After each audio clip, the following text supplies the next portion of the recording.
Welcome to our continuing conversations about God's presence in our midst. Today is my privilege to welcome my wife, Martha. We're both taking our masks off since we tend to hang around with each other on a regular basis. She's going to tell a very powerful and meaningful story how God has been present in our lives.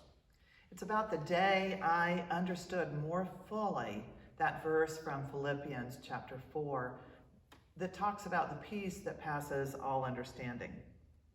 When we found out we were expecting again, I knew I wanted to deliver our baby in Augusta, my hometown, where we had delivered our first child. So I made plans for that.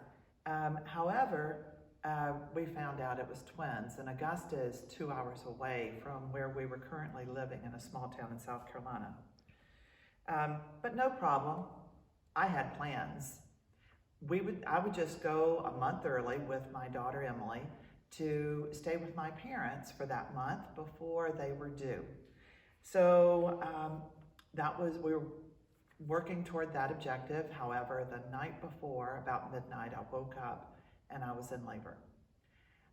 And we quickly got in the car to begin our 2-hour journey, which only took an hour and a half, to Augusta with Emily in the front seat. That's when children could be in the front seat.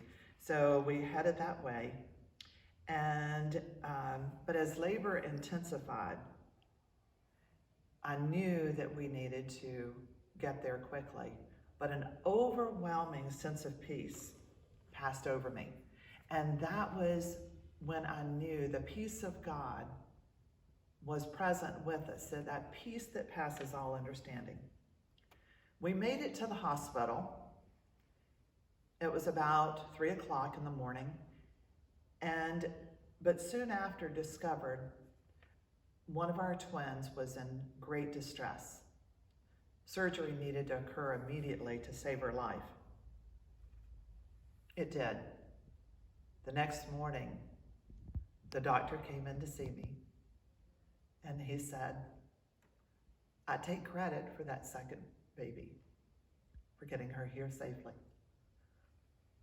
But that first child was delivered by a physician far greater than I am.